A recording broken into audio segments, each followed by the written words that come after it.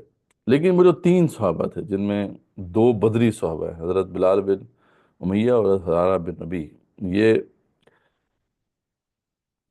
جو ہے تو ہاں جی یہ دو جو تھے ان کا معاملہ جو تھا یہ بدری صحابہ تھے، اور ہمیشہ جہاد میں پیش پیش رہتے تھے۔ یعنی ان کا جو معاملہ تھا یہ تھا کہ کبھی امیجن نہیں کر سکتے تھے کوئی لوگ کہ یہ اتنے بڑے مارکے میں پیچھے ہٹیں گے، لیکن یہ پیچھے رہ گئے۔ شیطان نے ان کو مطلب بھگلایا یا جس طرح بھی ہے۔ اور دوسرے جو تھے لیکن تیسرے جو تھے وہ تھے حضرت کعب بن مالک۔ کعب بن مالک جو ہے حضرت عنہ وہ بھی مدینہ کے رئیسوں میں سے تھے، اور انصار کے بہت بڑے مطلب جو ہے لیڈر تھے، اور تمام مارکوں میں شریک ہوئے۔ یہ بیعت عقبہ ثانیہ میں جو ہے مسلمانوں کے ساتھ آئے تھے، اور اس کے بعد پھر جتنے بھی مارکے ہوئے ان میں پیش پیش رہے۔ تو ان تین کا معاملہ جو ہے پینڈنگ چھوڑ دیا گیا، ٹھیک ہے۔ اور پھر 40 دن کا ان کا پہلے بائیک آؤٹ کیا گیا، بعد میں 10 دن مزید ایڈ کر دیے گئے، اور پھر 40 دن کے بعد تو ان کی عورتوں سے بھی کہا گیا کہ تم ان کے ساتھ نہیں رہ سکتی، یعنی یا ان کے ساتھ صحبت نہیں کر سکتی۔ تو یعنی اس طرح بائیک آؤٹ کیا گیا تو میک شور کہ ان کو یہ احساس ہو کہ یہ کتنا بڑا جرم ہے، ٹھیک ہے۔ ان کا جو تفصیلی واقعہ ہے کہ یہ کس طرح ہوا، یہ کعب بن مالک کی بڑی طویل روایت ہے، اس میں آتا ہے کعب بن مالک نے وہ ساری سٹیجز بیان کی ہیں، کس کس طریقے سے شیطان نے ان کو بھٹکانے کی کوشش کی اور ان کو نفاق کے اوپر لانے کی کوشش کی، لیکن وہ بچ گئے، ٹھیک ہے۔ وہ واقعہ مختصراً جو ہے وہ اس طرح سے ہے کہ وہ فرماتے ہیں کہ جب یہ لشکر کی تیاریاں ہو رہی تھیں مجھے پتہ چل چکا تھا کہ جانا ہے، اور مجھے کلیئر تھا کہ اس میں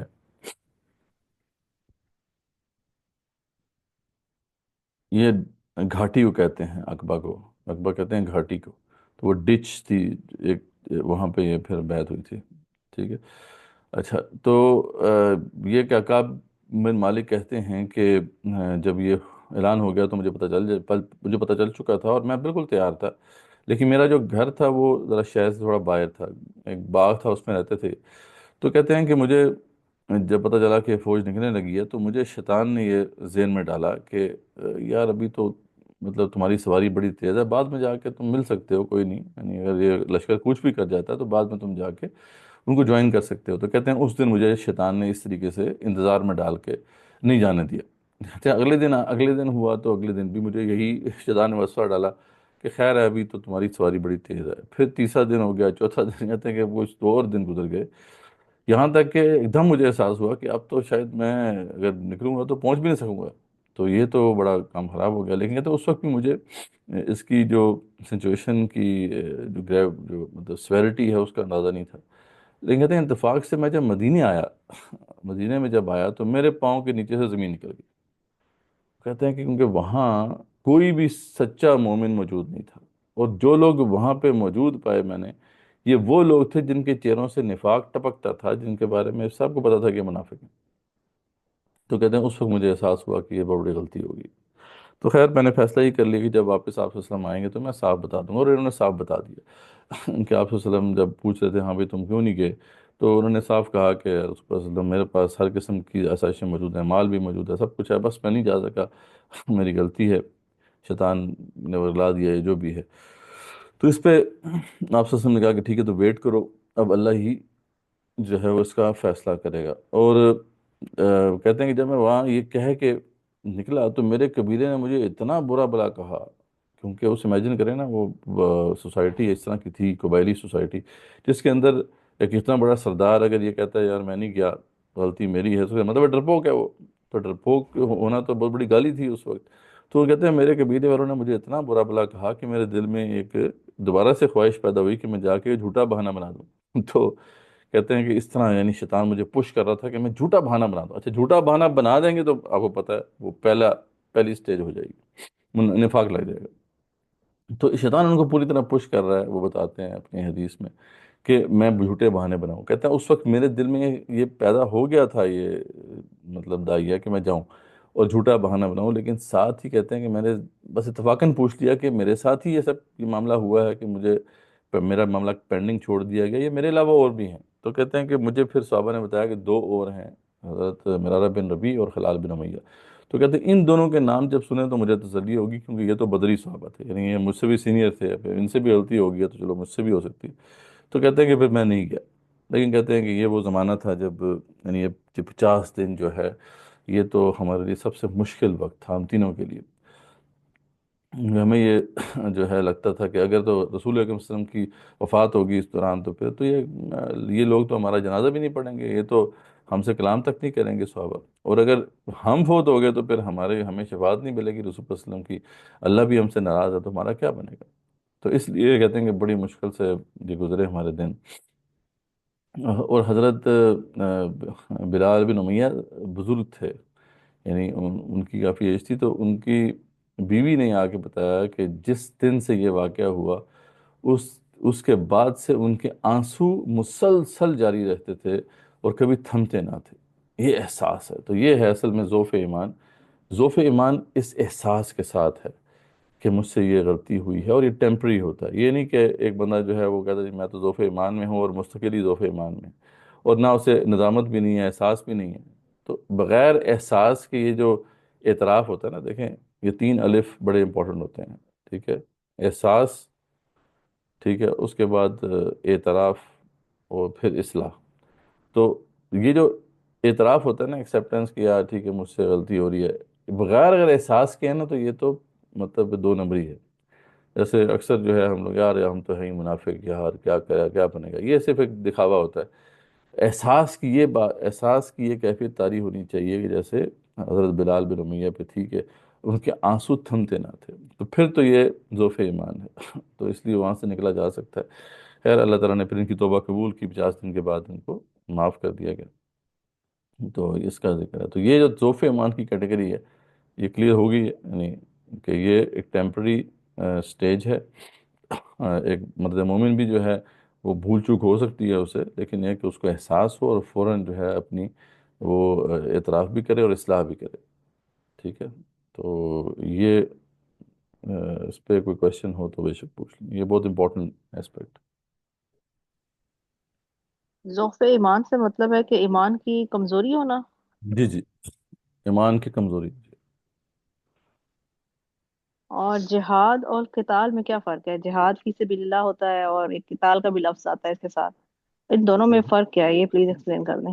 جی جی، جہاد وار ہے، قتال بیٹل ہے. ٹھیک ہے. جہاد تو ایک براڈر کیٹیگری ہے نا، اس میں ہر قسم کی جو سٹرگل آپ کریں گے اللہ کے دین کو غلبہ کرنے کے لیے، وہ اس میں شامل ہے. اور میں نے پہلے بھی بتایا تھا، 2 3 دفعہ ڈسکشن ہوئی ہے کہ وار میں بہت سی بیٹلز ہوتی ہیں. ٹھیک ہے. اس میں ایک بیٹل نہیں ہوتی، اور بلکہ یہ ہے کہ بعض بیٹلز جو ہوتی ہیں وہ آرمڈ نہیں بھی ہوتی. ٹھیک ہے. جیسے بعض ڈپلومیٹک بیٹل ہے، اکنامک بیٹل ہے، مطلب ٹیکنالوجی کی بیٹل ہے. تو وار جو ہے اس کے اندر کئی بیٹلز ہوتی ہیں. جیسے رسول اکرم صلی اللہ علیہ وسلم کی بھی آپ دیکھیں، اگر وار جو تھی وہ تو مسلسل جاری رہی نا. یعنی ہم دیکھتے ہیں کہ جب سے آپ نے اپنا مشن سامنے رکھا اور دعوت پیش کی، تو آپ کی وار تو شروع ہو گئی تھی، لڑائی تو شروع ہو گئی تھی. اب وہ شروع میں جو ہے آئیڈیولوجیکل بیٹل رہی، پھر اس کے بعد ہم دیکھتے ہیں کہ آگے جب تک کہ وہ آرمڈ بیٹل نہیں ہوئی، اس سے پہلے ڈپلومیٹک بیٹل رہی. آپ صلی اللہ علیہ وسلم نے بڑے زبردست طریقے سے اس کو ون کیا. یہ جو ٹریڈ، ان کا جو ٹریڈ روٹ تھا، اس کو ان جو اس کو جو ہے ایمبوش کرنا اور اس کو جو ہے سیکیورٹی اس کی ختم کر دینا، یہ بھی تو ایک پارٹ آف دا وار تھا. تو لیکن اس کے اندر اتنی زیادہ لڑائی نہیں ہوئی، جھڑپیں چھوٹی موٹی ہوئی ہیں. پھر ہم دیکھتے ہیں کہ آپ نے اس دوران بہت سے ایسے قبائل تھے، صلح حدیبیہ کے بعد بہت سے قبائل جو تھے، جو مکے کے اطراف میں قبائل تھے، ان سے جوائنٹ ڈیفنس پیکٹس کر لیے. یعنی وہ پیکٹس یہ تھے کہ ہم جو ہے ایک دوسرے کے خلاف کسی کا ساتھ نہیں دیں گے. یعنی ایک طرح سے انہوں نے یہ جو قریش کی پاور تھی اس کو کم کیا، ڈیمینش کر دیا نا. ظاہر بات ہے، اگر وہ قبیلہ جو ہے اگر اس سے یہ پیکٹ نہ ہوتا تو وہ ہمارا قریش کا ساتھ دیتے. قریش جو تھے وہ لیڈرز تھے پورے حجاز میں. تو ان سے جب یہ پیکٹ کر لیا کہ ہم جو ہے نا ایک دوسرے کے خلاف کسی کا ساتھ نہیں دیں گے، تو ایک طرح سے جو قریش کی پاور کو ڈیمینش کیا. تو اب یہ کیا چیز ہے؟ اس میں لڑائی تو نہیں ہو رہی، اس میں صرف بات چیت ہوئی ہے، اس میں صرف جو ہے ایک کانٹریکٹ ہوا ہے. لیکن آپ صلی اللہ علیہ وسلم کا یہی ماسٹر پیس ہے، یہ ماسٹر کلاس ہے کہ کس طریقے سے ڈپلومیٹیکلی آپ نے جو ہے پاور کو جو ہے لمٹ کر دیا قریش کی. تو this is also part of the war. تو وار میں بہت سی بیٹلز ہوتی ہیں، اور اس میں بہت سی ایسی بیٹلز بھی ہوتی ہیں جو باقاعدہ جس میں بندوق نہیں بھی اٹھتی. ٹھیک ہے. تو یہ ہے فرق. باقی جو قتال ہے وہ بیٹل ہے، جو باقاعدہ لڑی جاتی ہے میدان جنگ میں اتر کے. تو عام طور پہ اس فرق کو جب ہم نہیں سمجھتے تو پھر کیا ہوتا ہے کہ ہم بہت ہی لمیٹڈ سینس میں جو ہے جہاد کو دیکھتے ہیں. ہم کہتے ہیں بس بندوق اٹھا کے لڑنا ہے ہم نے. یعنی اس میں جو اسٹریٹجی ہوتی ہے، اس کے اندر باقی جو سارے اسپیکٹ ہیں وہ ہم بالکل نظر انداز کر دیتے ہیں. تو اس چیز کو ہمیں ریئلی سمجھنا.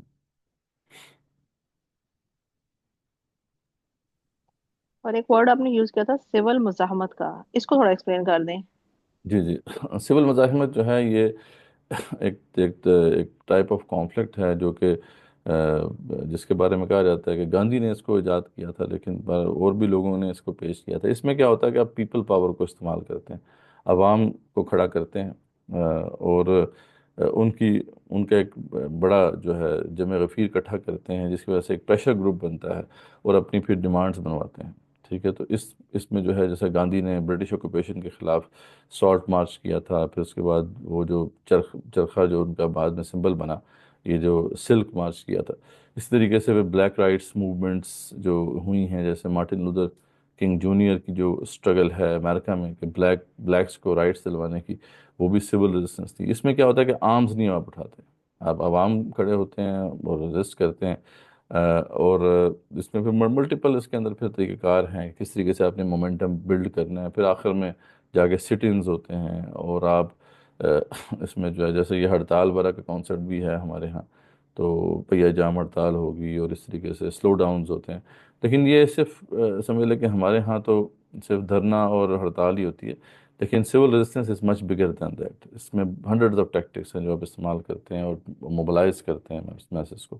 تو یہ جو طریقہ ہے، ٹائپ آف کانفلکٹ ہے، یہ کافی افیکٹو رہا ہے ان 20th century and also in the 21st century.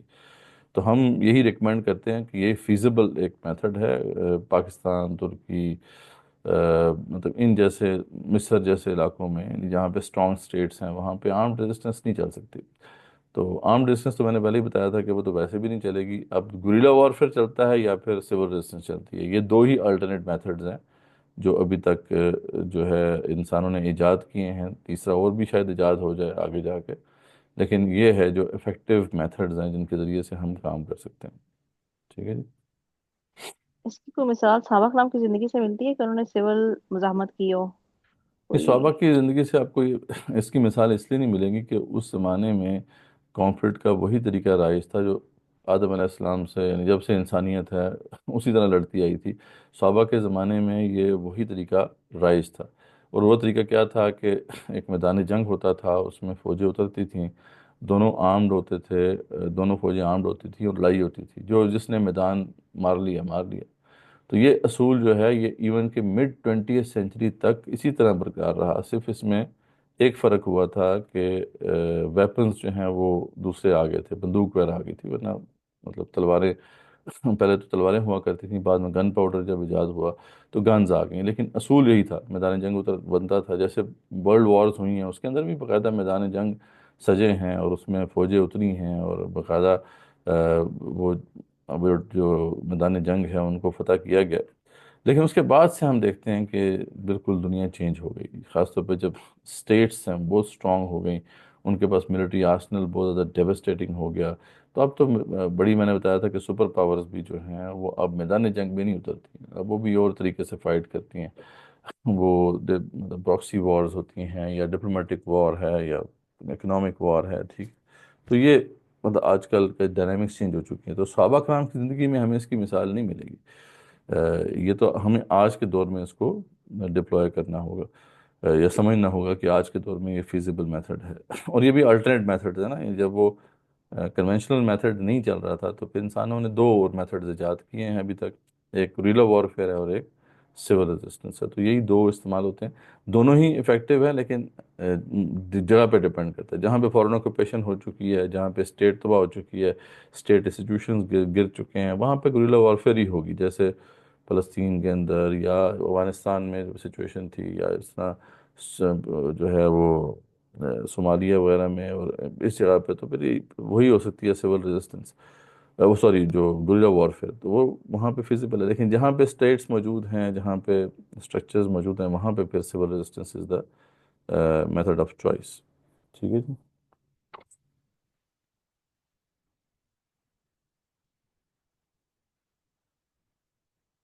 چلے. ہاں جی. جو آپ کہہ سکتے ہیں کہ وہ اکنامک ایک بیٹل تھی، لیکن وہ پھر ایک آرمڈ بیٹل کے اندر جو ہے وہ کنورٹ ہوگی. ٹھیک ہے. کیونکہ اصل مقصد تو اس کا یہی تھا، آپ صلی اللہ علیہ وسلم نے جو اعلان کیا تھا وہ تھا کہ وہ جو ٹریڈ کیراوان ہے اس کے اوپر حملہ کرنا تھا. تو وہ تو پھر کیونکہ وہ دوسری طرف سے لشکر آ گیا تو پھر ان کو وہاں پہ کنفرنٹ کرنا پڑا. تو بالکل صحیح بات ہے کہ وہ سارا جو تھا وہ اکنامک اس کی ایک سینس بنتی تھی اس بیٹل کی جو آپ صلی اللہ علیہ وسلم کر رہے تھے.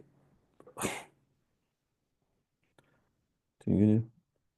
تو یہ ذوف ایمان والا کانسیپٹ کلیئر ہو گیا ہے. تو پھر آگے چلتے ہیں.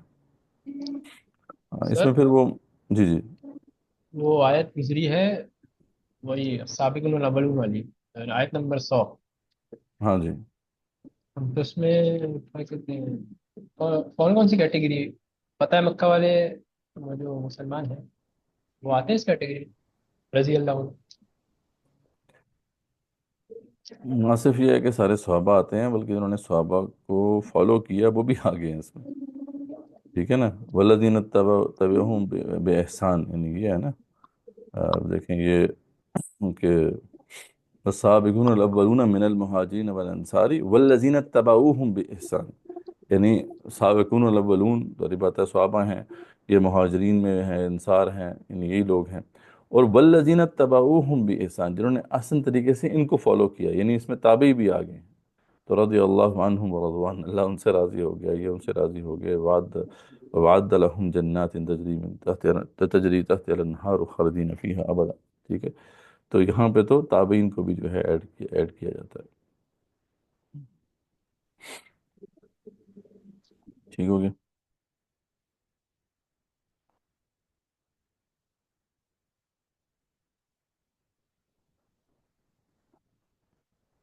چلیں، اگر یہ کانسیپٹ سمجھ میں آ گیا تو بس ایک اور ابھی اس میں واقعہ تھا، ابو عامر راہب کا ایک واقعہ ہے وہ ایک راہب تھا، جب آپ صلی اللہ علیہ وسلم مدینہ میں ہجرت آپ نے کی تو وہاں پہ وہ موجود تھا، اور جی تو اور وہ جو ہے بڑی اس کی عزت تھی، لیکن جب آپ صلی اللہ علیہ وسلم آئے تو وہ جالس ہو گیا، اور پھر وہ خلاف ہو گیا مسلمانوں کے، یعنی پہلے تو دعوت دی آپ صلی اللہ علیہ وسلم نے لیکن اس نے قبول نہیں کی، اور پھر وہ مسلمانوں کے خلاف ہو گیا، بدر سے لے کے حنین تک جتنی بھی جنگیں ہوئیں یہ باقاعدہ مسلمانوں کے خلاف لڑا ہے۔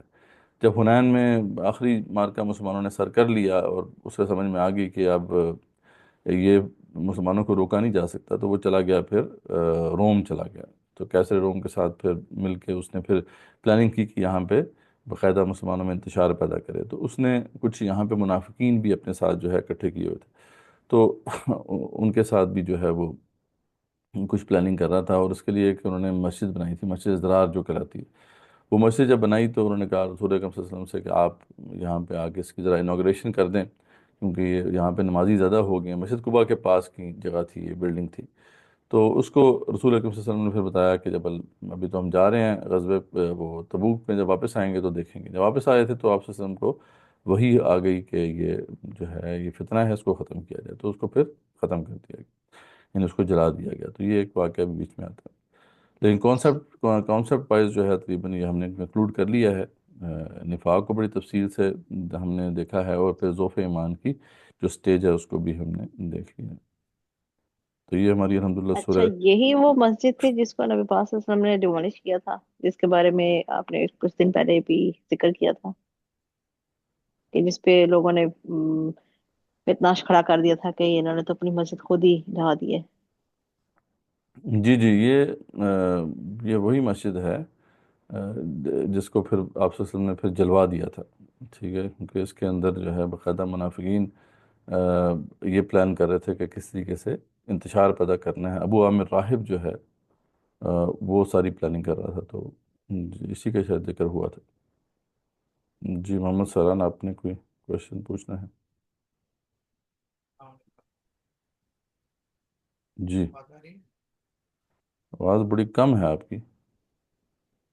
اچھا، جو ابھی ذکر ہوا تھا کعب بن مالک، اور جو ان کے علاوہ دو بدری صاحب بھی تھے، جی جی تو ہم دیکھتے ہیں کہ ان کی جو ٹریننگ ہے نبی علیہ السلام کے دور میں ہوئی، تو ان کے اور مختلف جنگیں بھی لڑی، تو ان کا جو ایمان کا لیول ہے وہ تو بہت ہائی ہوگا، تو وہ ان ساری چیزوں کے باوجود وہ کون سی ایسی چیزیں تھیں یا کون سے فیکٹرز تھے جن کی وجہ سے جو ہے وہ ضعف ایمان کا شکار ہوئے؟ حالانکہ عام طور پہ ہم دیکھتے ہیں کہ جیسے جیسے انسان وقت گزرتا ہے تو ایمان کا لیول بڑھتا جاتا ہے، بڑھتا جاتا ہے، تو اس کیس میں ہم دیکھتے ہیں کہ وہ ضعف ایمان کا شکار ہوئے، تو ہم اپنی زندگیوں میں دیکھتے ہیں کہ کوئی آدمی جو ہے دین کی محنت کر رہا ہے، تو اس کی زندگی میں بھی یہ چیز آ سکتی ہے جیسے صحابہ کی زندگی میں، تو بالکل جی، کیوں نہیں آ سکتی، کیونکہ شیطان تو لگا ہوا ہے نا جی،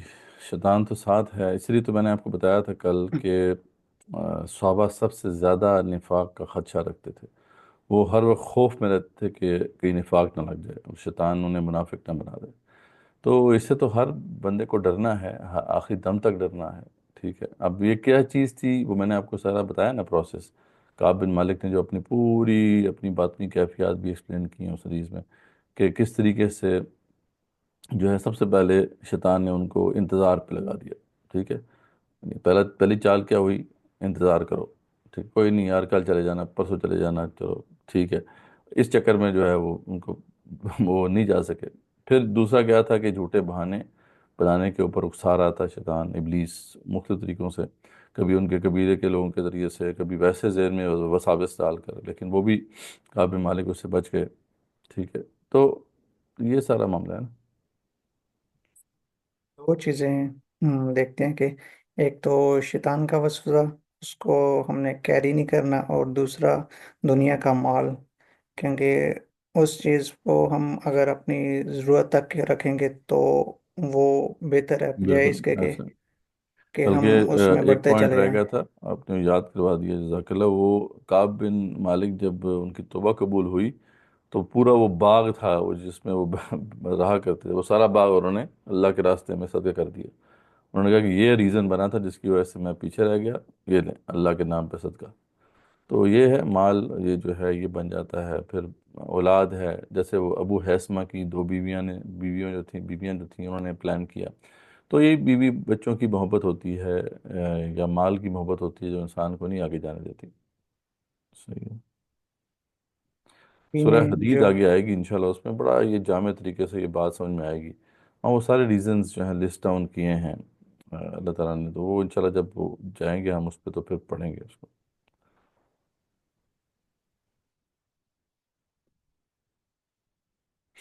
اس کو یوں دیکھیں کہ جو ہمارے استاذ کہا کرتے تھے کہ یہ ایک اپ ہل ڈرائیو ہے، یاد رکھیں، اس میں گاڑی کو آپ بریک بھی نہیں لگا سکتے، یعنی بریک لگائیں گے تو گاڑی پیچھے ہی جائے گی، آپ نے تھروٹل دبا کے رکھنا ہے، مطلب اس میں پیچھے نہیں ہم ہٹ سکتے، ٹھیک ہے؟ تو ہوتا یہ ہے کہ لوگ کھڑے تو ہوتے ہیں لیکن پھر یہ ہے کہ تھوڑا پیچھے آ جاتے ہیں، جب پیچھے آؤ گے تو بس ریورس گیئر لگے گا۔ تو یہی مسئلہ ہے کہ منافقین جو تھے ان کے اندر اور کوئی کمی نہیں تھی، باقی سب چیزیں وہ کر رہے تھے، لیکن جہاد فی سبیل اللہ کے والے سے جو ہے ان کا ریورس گیئر لگ گیا، اور پھر آہستہ آہستہ وہ جھوٹے بہانے بنائے، جھوٹی قسمیں، پھر انکار، پھر استہزاء، اور پھر نفرت، یعنی یہ سٹیجز میں پھنس گئے وہ پھر۔ تو پھر اس کے بعد یعنی جیسے میں نے بتایا تھا آپ کو کہ تیسری سٹیج جو ہے اس کے بعد واپسی نہیں ہو سکتی، تو اس لیے اس سے پہلے پہلے جو ہے ہم نے توبہ کرنی ہے، واپس آنا۔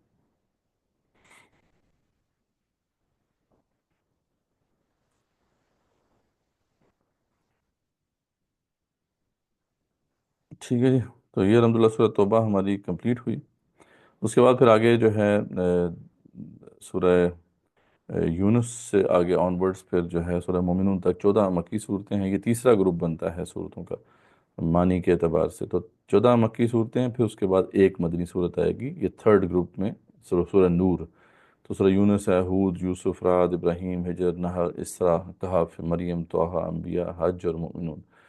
تو جو پہلی دو صورتیں ہیں سورہ یونس اور سورہ ہود، یہ پیئرز کی شکل میں ہیں، اور رسول اکرم صلی اللہ علیہ وسلم نے خود بھی یہی کہا کہ جو ایک دفعہ آپ ابو بکر صدیق نے رسول اکرم صلی اللہ علیہ وسلم سے کہا کہ آپ کے بالوں میں جو ہے نا سفیدی آ گئی، تو اس پہ آپ صلی اللہ علیہ وسلم نے فرمایا کہ شیبتنی ہودم و اخواتها، یعنی مجھے سورہ ہود اور اس کی بہن صورتوں نے بوڑھا کر دیا ہے۔ سورہ ہود کی بہن صورتیں سورہ یونس اور سورہ یوسف ہیں، تو ان میں اصل میں ایسی کیا بات تھی جو کہ آپ صلی اللہ علیہ وسلم کو جس نے بوڑھا کر دیا، کیونکہ اس میں جتنی بھی انبیاء علیہ السلام کا ذکر ہے اور کی کنورسیشنز آئی ہیں، وہ کنورسیشنز بالکل وہ کنورسیشنز ہیں جو عذاب سے پہلے انہوں نے اپنی قوم کے ساتھ کی، تو اس سے امپریشن یہ آ رہا ہے کہ جیسے عذاب بس قریب آ لگا ہے، یعنی جو آخری عذاب ہے وہ بس سر پہ کھڑا ہے، تو اس لیے یہ بار بار اس پہ سوچ کے جو ہے آپ صلی اللہ علیہ وسلم جو ہیں وہ پریشان ہوتے تھے، تو یہ ان کے اوپر امپیکٹ تھا۔ آیت نمبر 124 کس کی پوچھ رہے ہیں؟ توبہ کی؟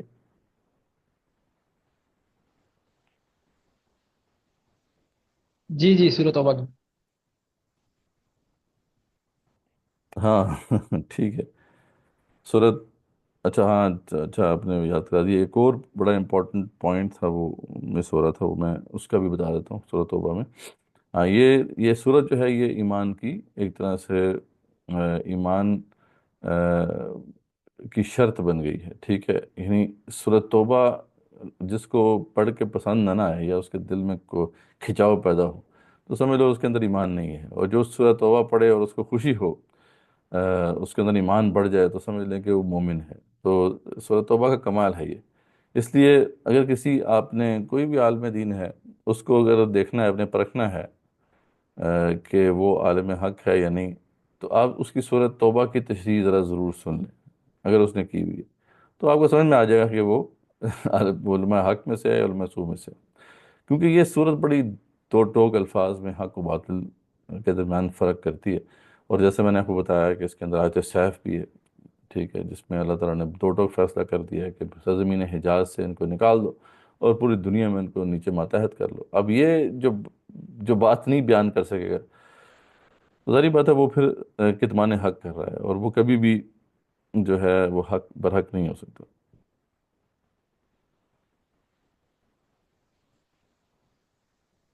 SOUH، یہ کیا ہے؟ ابھی آپ نے ایک ورڈ یوز کیا نا، علماء سو، آئی تھنک اس اچھا، کا کیا سو مطلب سو ہے؟ جی سسٹر، علماء سو برے علماء، یعنی جو باطل علماء ہوتے ہیں، جو گمراہ کرتے ہیں لوگوں کو، ٹھیک ہے، یعنی ہوتے تو وہ علماء ہیں، لیکن یہ ہے کہ وہ اصل میں گمراہ کرنے کے لیے جو ہے اپنی ساری سروسز دے رہے ہوتے ہیں۔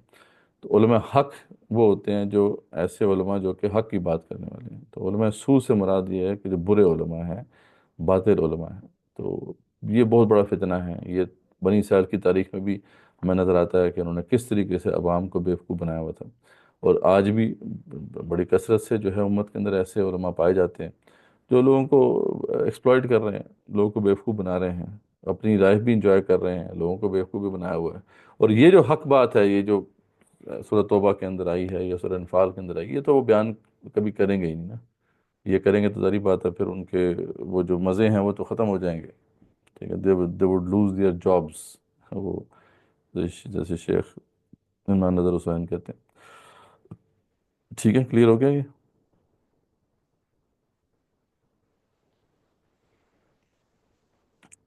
اچھا، ایک اور پوائنٹ جو رہ گیا تھا سورہ توبہ میں، وہ ہے جو آخر میں آتا ہے، اس میں یہ تھا کہ جب یہ حکم ہوا نا، انفروا خفافا وثقالا، اب جس حالت میں بھی ہو آپ کھڑے ہو جاؤ جہاد کے لیے، تو اس پہ پھر صحابہ کرام بڑے کنسرنڈ ہوئے کہ جب یہ غزوہ تبوک ختم ہو گئی، تو اب صحابہ رضوان اللہ تعالیٰ علیہم تو ہمارے جیسے تھوڑی تھے کہ وہ بس سن کے آئے تو اور بس چلے گئے، وہ تو پریکٹیکلی سوچتے تھے کہ بھئی اس آیت پہ عمل کرنا ہے اب، مطلب تو وہ آپ صلی اللہ علیہ وسلم کے پاس آئے کہ کیا یہاں پہ تو کہا جا رہا ہے کہ آپ نے جہاد کرنا لازمی ہے، تو کیا کوئی بھی اگر مارکا ہوگا، کوئی بھی بیٹل ہوگی تو ہم سب کو جانا ہے؟ ٹھیک ہے، یہ سوال آیا نا۔ تو رسول اکرم صلی اللہ علیہ وسلم نے پھر جو ہے یہ قرآن کی ان آیات کے ذریعے سے پھر تشریح کر دی، واضح کر دیا کہ نہیں، ایسا نہیں ہے کہ سب کو ہر بیٹل میں نکلنا ہے۔ بھئی بیٹل کی ریکوائرمنٹ کو دیکھا جائے گا نا، اگر بیٹل ہے، چھوٹی سی بیٹل ہے، اس میں 1000 بس سپاہی چاہیے، تو 1000 آگے بس کافی ہے، سب کو جانے کی ضرورت نہیں ہے۔ ہاں لیکن اگر ایسی بیٹل ہے اس میں سب کو جانا ہے تو سب کو پھر نکلنا پڑے گا۔ تو یہ ریکوائرمنٹ، بیٹل کی ریکوائرمنٹ پہ جو ہے وہ ڈیپینڈ کرتا ہے۔ تو بتا دیا گیا کہ اگر تو ایسا معاملہ ہو کہ سب کا نکلنا ضروری نہ ہو، تو پھر بھی تم ایسے کیا کرو، ترتیب ایسے بنایا کرو۔ اللہ تعالیٰ نے طریقہ بتا دیا کہ یہ نہ ہو کہ ایک ہی قبیلے سے وہ 1000 چلے جائیں، بلکہ ایسا کریں کہ 100 جو ہے نا وہ ہر قبیلے سے آپ بھیج دو، یا 10 ہر قبیلے سے بھیج دو۔ اس کا یہ فائدہ ہوگا کہ یہ جو جب جائیں گے جب میدان جہاد میں، وہاں اللہ کی نصرت کے میں نے مظاہر دیکھیں گے، تو پھر یہ ان کا ایمان ایک تو بڑھے گا، اور وہ پھر واپس آ کے اپنے اپنے قبائل میں جب ان کا اظہار کریں گے، ان کا ذکر کریں گے، تو ان کے بھی ایمان بڑھیں گے۔ تو اس طرح اللہ نے کہا کہ اس کو ڈسٹریبیوٹ کر کے جایا کرو تاکہ سب اس سے فائدہ اٹھا سکیں۔ دوسرا یہ ہے کہ اگر رسول اکرم صلی اللہ علیہ وسلم بھی جا رہے ہیں اس مارکے میں، تو جو لوگ ساتھ جائیں گے وہ آپ سے علم سیکھیں گے، اور واپس آ کے جو ہے لوگوں کو وہ علم بھی سکھائیں گے۔ تو یہ طریقہ بتا دیا گیا۔ تو یہ جو ہے اگین مطلب وہی کانسیپٹ آف بیٹل کو جو ہے مزید ایلیبوریٹ کر دیا اللہ تعالیٰ نے، ورنہ یہ کنفیوژن صحابہ کرام کے اندر پیدا ہو گئی تھی کہ کیا مطلب اللہ نے کہا ہے کہ کسی صورت بھی آپ بیٹھ ہی نہیں سکتے، آپ کو تو لازمی جہاد کے لیے نکلنا ہے۔ تو اس پہ اللہ تعالیٰ نے اس میں واضح کر دیا کہ یہ جو ہے بیٹل پہ ڈیپینڈ کرے گا کہ کس قسم کی بیٹل ہے، اور اس کے مطابق آپ کو پھر بندے جو ہے تیار کرنے ہوں گے۔ جیسے ہم دیکھتے ہیں کہ بدر کے اندر جو ہے کیونکہ اس کا مقصد جو تھا وہ ایمبوش کرنا تھا اس تجارتی قافلے پہ، اور اس کے اندر 30-40 محافظ تھے، تو آپ نے نفیر عام نہیں کی، ٹھیک ہے، آپ نے کہا کہ جی کون چلنا چاہتا ہے، اس میں تقریباً 313 اکٹھے ہو گئے، آپ نے کہا کہ انف ہے بس۔ اس لیے بعض صحابہ بعد میں جا کے بڑے پریشان ہوتے تھے کہ ہم بدر کی لڑائی میں نہیں جا سکے۔ تو اس لیے اللہ تعالیٰ نے، میں نے سورہ نساء میں وہ آیت آپ کو بتائی بھی تھی کہ اللہ تعالیٰ نے بتا دیا کہ نہیں، اس فکر نہ کرو، کیونکہ یہ مسئلہ جو ہے اب یہ سیٹل ہو چکا ہے وہ اس میں نفیر عام نہیں تھی، اس میں سب کو نکلنے کا نہیں کہا گیا تھا، اس لیے جو نہیں گیا اس کے ساتھ اس کے اوپر وبال نہیں ہے۔ لیکن یہاں پہ غزوہ تبوک میں تو کیونکہ رومن امپائر سے ٹکر تھی تو سب نے نکلنا تھا، اب اس میں پیچھے جو ہٹا وہ پھر اس کے اوپر عذاب ہے۔ ٹھیک ہے، تو یہ ہوپ فلی یہ پوائنٹ بھی کلیئر ہو گیا۔ ٹھیک ہے جی، اس پہ کوئی کوشچن ہو تو دیکھ لیں۔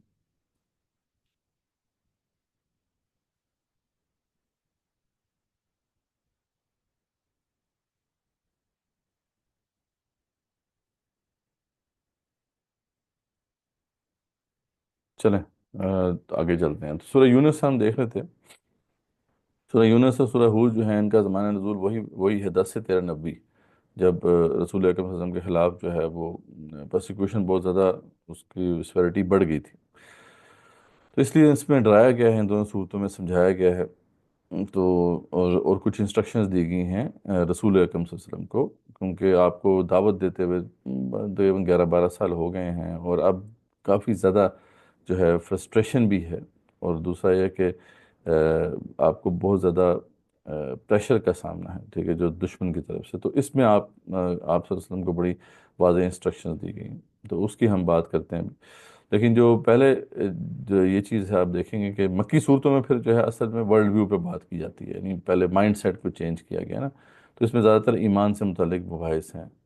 جیسے ہم دیکھتے ہیں کہ ان کا ایک باطل عقیدہ تھا، جو وائرس تھا ان کے ذہن میں بٹھایا ہوا تھا، وہ کیا تھا وائرس کے کہ جی یہ جو ہے نا یہ بت یہ ہماری شفاعت کر دیں گے، ٹھیک ہے، اور ہم بچ جائیں گے آخرت میں۔ تو اس باطل عقیدے کا رد آپ کو واضح طور پہ نظر آتا ہے۔ پھر یہ ہے کہ جناب غیر اللہ سے مانگنا، تو وہ سمجھتے تھے کہ یہ جو بت ہیں ان سے بھی ہم مانگیں گے تو ملے گا، تو اس کو بھی رد کیا گیا کہ ان کے پاس تو کوئی اختیار ہی نہیں ہے، یہ کیسے آپ لوگ ان سے مانگتے ہو۔ تو ایک تو وہ ایمان سے متعلق جو جتنی باتیں ہیں ان کو کلیئر کیا جاتا ہے، اس طریقے سے آخرت کے حوالے سے بتایا گیا ہے کہ قیامت ہو کے رہے گی، اور جزا و سزا ہو کے رہے گی، جو اچھے اعمال جنہوں نے کیے ہیں وہی جنت میں جائیں گے، صرف ایمان کی بنیاد پہ آپ جنت میں نہیں جا سکتے، یہ ساری باتیں آپ کو یہ بھی ملتی ہیں۔ پھر اللہ تعالیٰ تھریٹ بھی کرتے ہیں ان سرکشوں کو کہ تم نہیں مانو گے تو تمہیں چھوڑیں گے نہیں، ہم انتقام لے کے رہیں گے۔ تو یہ ساری باتیں آپ کو سورہ یونس کے اندر بھی بڑی شروع کے اندر مل جائیں گی۔ پھر اللہ تعالیٰ کی بڑائی کا بیان ہوتا ہے، اللہ تعالیٰ کی قدرت کا، کہ اللہ تعالیٰ کتنے پاورفل ہیں، وہ کہاں کہاں پہ ان کا تصرف ہے، ہر طرف ان کا تصرف ہے، اور ان کی حکمتیں کیا کیا ہیں، ٹھیک ہے، وہ ساری اللہ بیان کرتے رہتے ہیں، تو یہ ساری بھی چیزیں آپ کو ملیں گی۔ جو اہم مضمون اس میں جو ہے وہ یہ ہے کہ اب آپ صلی اللہ علیہ وسلم کو جو اتنا ٹائم گزر گیا تھا، تو اب وہ پھر نیگوشیشن پہ آ گئے تھے، قریش تھے اس ایسے مقام پہ پہنچ گئے تھے کہ وہ چاہ رہے تھے کہ اب چلو یہ معاملہ سیٹل ہی ہو جائے۔ اب یہ معاملہ جو ہے ہر دائی کے ساتھ یہ ہوگا، یعنی یہ صرف ان کے لیے خاص نہیں تھا، آج بھی کوئی بندہ اگر اسلام کو لے کے کھڑا ہوتا ہے اور اگر وہ ڈٹا رہے تو پھر اس کے سامنے بھی کچھ آپشنز پیش کی جائیں گی، کچھ نیگوشیشنز ہوں گی۔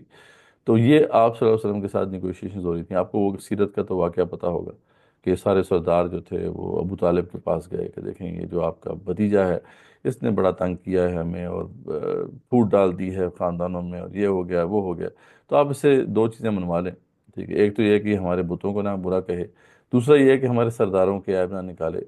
تو یہ اگر دو کام کر لیتا تو پھر ہم بھی اس کے خدا کی عبادت کر لیا کریں گے، یا یہ آ کے کہتے تھے کہ ایک دن جو ہے وہ آپ ہماری بتوں کی جو ہے عبادت کر لیں، ایک دن ہم آپ کے خدا کی عبادت کر لیں گے، تو اس طرح کچھ کر لیتے ہیں۔ تو اس میں بھی وہ اس طرح کا ایک پرپوزل ہے جس کا ذکر آ رہا ہے کہ ایت قرآن غیر حاضہ، کہ آپ کوئی اور قرآن لے کر آئیں یا اس میں تبدیلی کریں، یعنی قرآن جو ہے یہ ایز از قابل قبول نہیں ہے، اس میں کچھ تحریف کریں کچھ تبدیلی کریں تو پھر ہم ایکسیپٹ کرنے کو تیار ہیں۔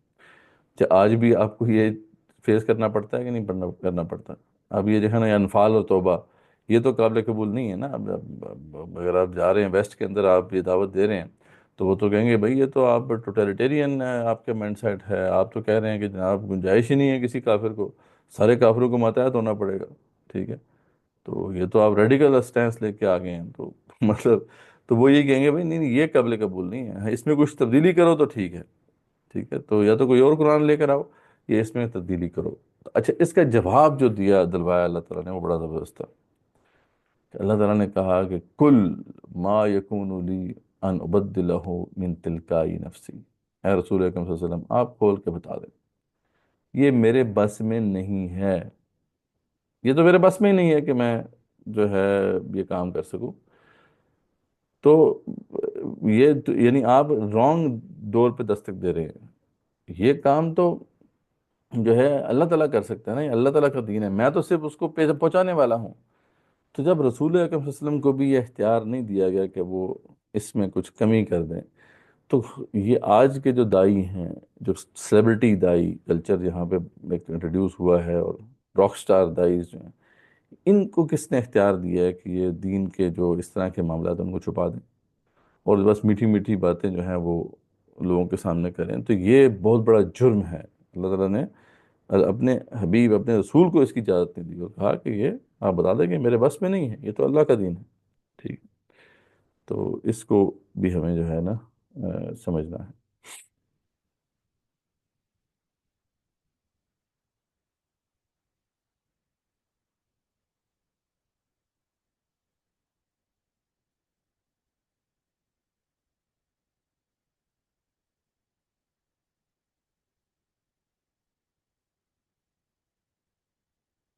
یا ذرا اردو میں لکھا کریں گے، رومن جو ہے سمجھ نہیں آتی.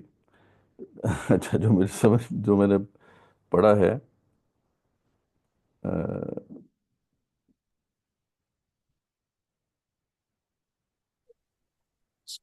یہ کوشچن جس کوشچن آپ پڑھ دیں وہ خود ہی بتا دیں.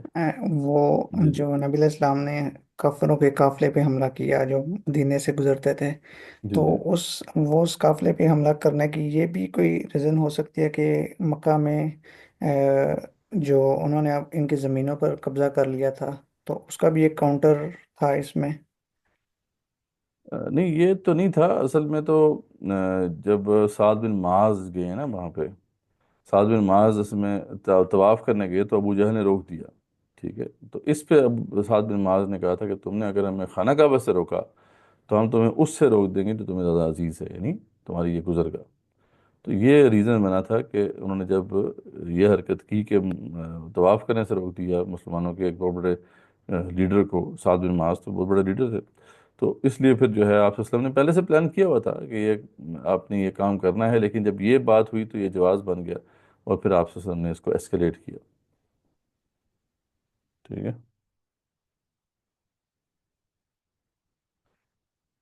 چلو. تو آگے جو ہے یہ بہت امپورٹنٹ پوائنٹ ہے. ٹھیک ہے نا، کہ یہ جب بھی آپ دعوت دیں گے، دعوت حق، تو پھر یہ اس طرح کی باتیں یہ آئیں گی. تو اللہ نے واضح طور پہ کہہ دیا کہ آپ کا کام نہیں ہے، آپ نے جو کھول کے بات ہے وہ بیان کر دینی. پھر انسان کی نیچر کا ذکر ہو رہا ہے کہ انسان کو جب اللہ بھلائی پہنچاتے ہیں تو بڑا خوش ہو جاتا ہے، جب مشکل میں ہوتا ہے تو پھر بڑا مانگتا ہے، گڑگڑا کے دعائیں مانگتا ہے، لیکن جب اچھائی مل جاتی ہے تو پھر بالکل بھول جاتا ہے. تو انسان کی نیچر ایسی ہے. تو اللہ تعالیٰ فرماتے ہیں کہ انسان جو ہے بس اس طرح جلد باز بھی ہے اور ناشکرا بھی ہے. اچھا، اس کے بعد ہم دیکھتے ہیں کہ ایک بہت امپورٹنٹ اس میں یہ آیت آتی ہے کہ آیت نمبر 36 ہے یونس کی، جو وما یتبع اکثرهم الا الظن، کہ ان میں سے اکثر لوگ جو ہیں تباہ کرتے ہیں گمان کی. ٹھیک ہے. اور ان الظن لا یغنی من الحق شیئا، جبکہ گمان جو ہے حق کے مقابلے میں کوئی حیثیت نہیں رکھتا. تو اکثریت کبھی بھی جو ہے حق کو نہیں قبول کر کے چل رہی ہوتی ہے، وہ تو گمان پہ چل رہی ہوتی ہے. تو اللہ فرماتے ہیں لیکن گمان حق کے مقابلے میں کوئی حیثیت نہیں رکھتا. ان اللہ علیم بما یفعلون، اللہ تعالیٰ جو کچھ بھی تم کام کر رہے ہو اسے اس طرح جانتا ہے. تو یہ ایک بڑا واضح اصول ہے. وہی اکثریت کا جو مسئلہ ہے کہ وہ ڈیموکریسی کا، ہم نے کافی اس پہ تفصیلی بات کی تھی. تو یہاں پہ بھی اس کو کنڈیم کیا گیا ہے کہ وَمَن یتبع اکثرهم، اگر آپ اتباع کریں گے اکثریت کی تو وہ تو آپ یعنی جو اکثریت جو ہوتی ہے وہ تو اتباع کرتی ہے ظن پہ، گمان کا، وہ حق کو نہیں قبول کرتی. تو یعنی ہمیشہ اسے کنڈیم ہی کیا گیا ہے. یہ کوئی ایسی بات ہے کہ جس کو بار بار قرآن میں دہرایا گیا.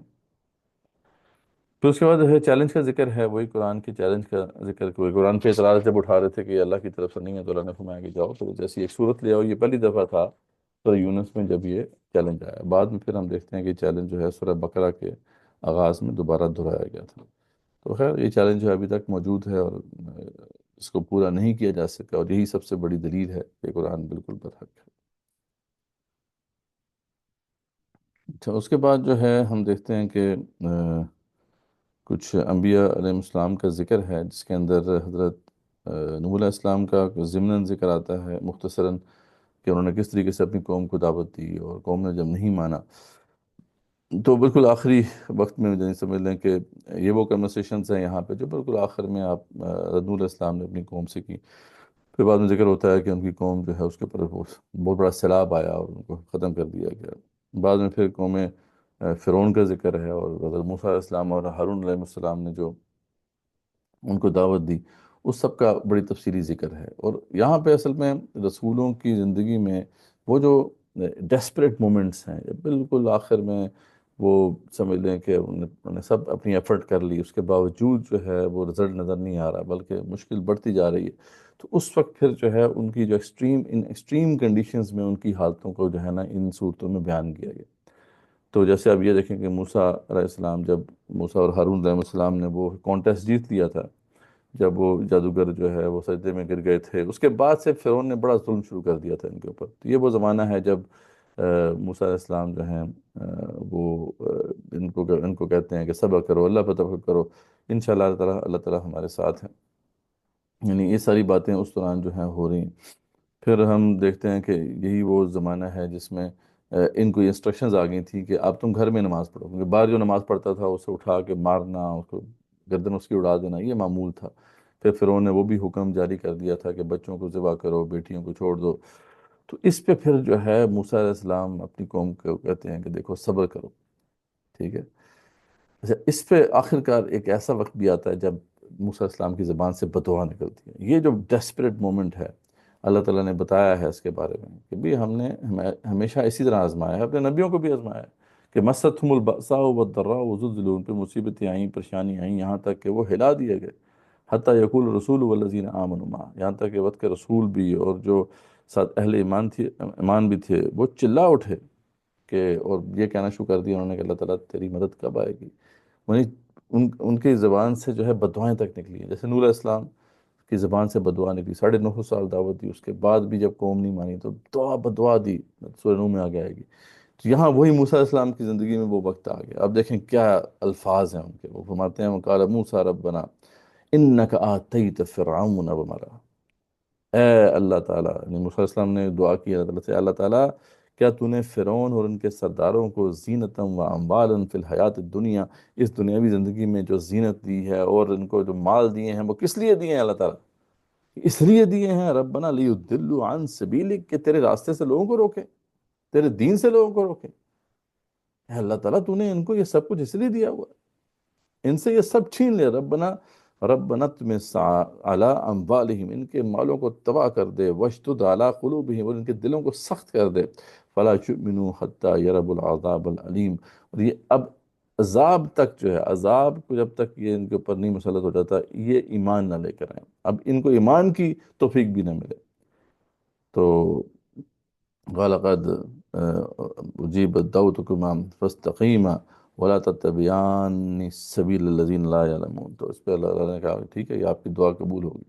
تو یعنی یہ دیکھیں کہ یہ بددعا نکلی کہ یہ اب ایمان بھی نہ قبول کر سکیں، ٹھیک ہے.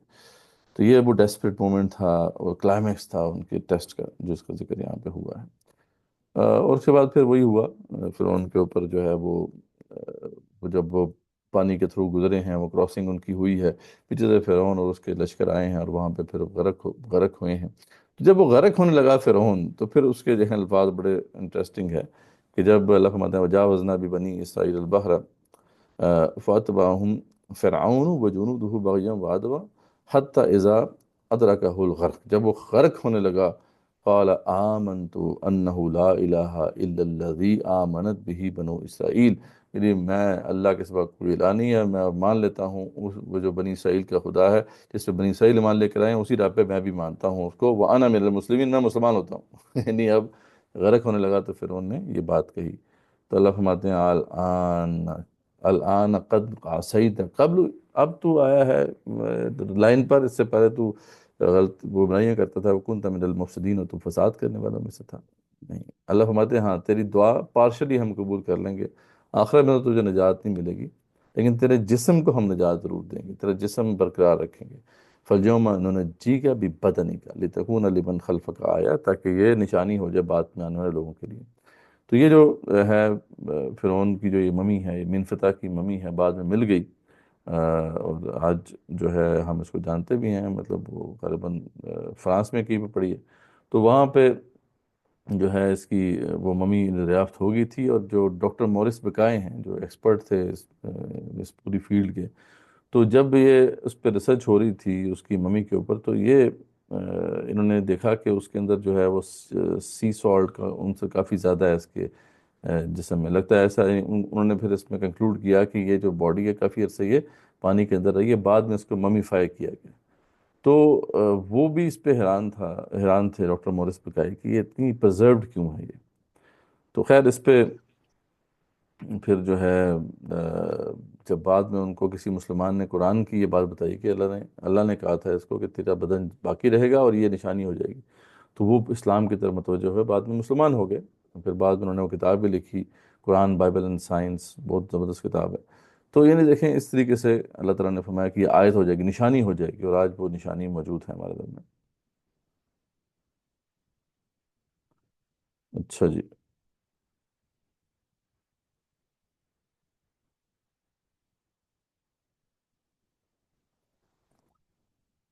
جی اس وقت تو خیر ہم دیکھتے ہیں نا کہ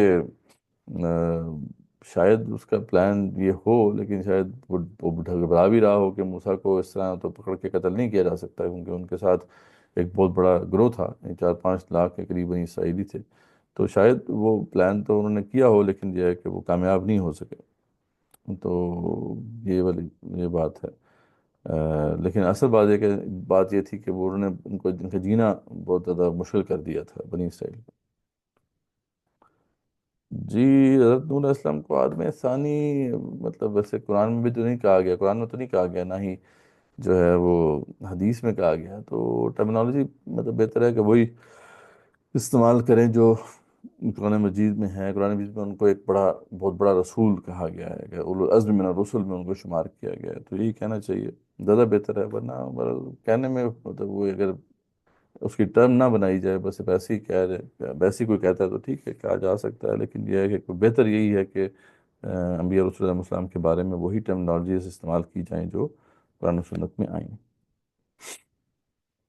ٹھیک ہو گیا، تو یہ فرعون کا سارا تھا۔ اس کے بعد پھر حضرت یونس علیہ السلام کا واقعہ ہے۔ یونس علیہ السلام جو ہے بنی اسرائیل کے اندر ایک نبی آئے، نینوا کا جو علاقہ ہے عراق میں، وہاں پہ یہ مبعوث ہوئے تھے، تقریباً عیسیٰ علیہ السلام سے 800 سال پہلے یہ مبعوث ہوئے تھے، اپنے قوم کو دعوت دی انہوں نے، قوم نے نہیں مانا، تو آخرکار پھر قوم کے اوپر عذاب آنا تھا۔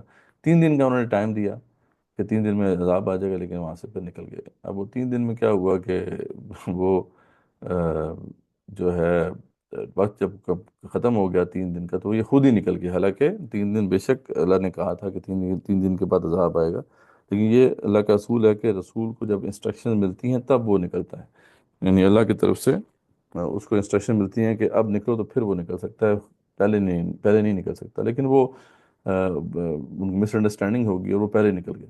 ادھر قوم جو تھی اس نے توبہ کرنی شروع کر دی اللہ تعالیٰ سے، جب سائے اس کے پڑھنے شروع ہوئے اس کے عذاب کے، تو وہ اللہ تعالیٰ نے اس قوم کو معاف کر دیا۔ یہاں پہ یہ ویٹ کر رہے تھے کہ عذاب آئے گا، وہ عذاب آیا نہیں، تو یہ پھر واپس نہیں جا سکتے تھے، ان کے وہ تو جھوٹے ثابت ہو گئے تھے، تو اس لیے یہ نکل گئے وہاں سے۔ تو وہاں پہ کسی سمندری جہاز وہ تھا، اس کے اندر بیٹھ کے، وہ جہاز جو تھا بالکل سمندر میں جا کے رک گیا۔ ٹھیک ہے، اب وہ کیپٹن جو تھا اس نے کہا جی کہ یہاں پہ پہلے بھی ایسا جب ہوتا ہے تو پھر کوئی مالک سے بھاگ کے غلام آیا ہوتا ہے اور وہ ہماری کشتی میں ہوتا ہے، جب تک کہ ہم اس کو پھینکتے نہیں ہیں سمندر میں تو کشتی نہیں چلتی، تو ابھی تو لگتا ہے ایسا معاملہ ہوا ہے۔ تو اس پہ یونس علیہ السلام نے کہا جی وہ تو میں ہی ہوں، میں ہی بھاگ کے آیا ہوں، تو لیکن وہ لوگ نہیں مانتے، کیونکہ وہ جانتے ہیں یونس علیہ السلام کو، ان کی عزت کرتے ہیں، وہ کہتے ہیں کہ نہیں ہم آپ کو تو نہیں اس طرح کر سکتے۔ خیر پھر اس کا دوسرا طریقہ کیا ہے، قرآن اندازی ہوگی، تو اس میں پھر جو ہے وہ قرآن نکالتے ہیں، تو 3 دفعہ یونس علیہ السلام کا ہی نام آتا ہے، پھر مجبوراً جو ہے یونس علیہ السلام کو پھینکتے ہیں۔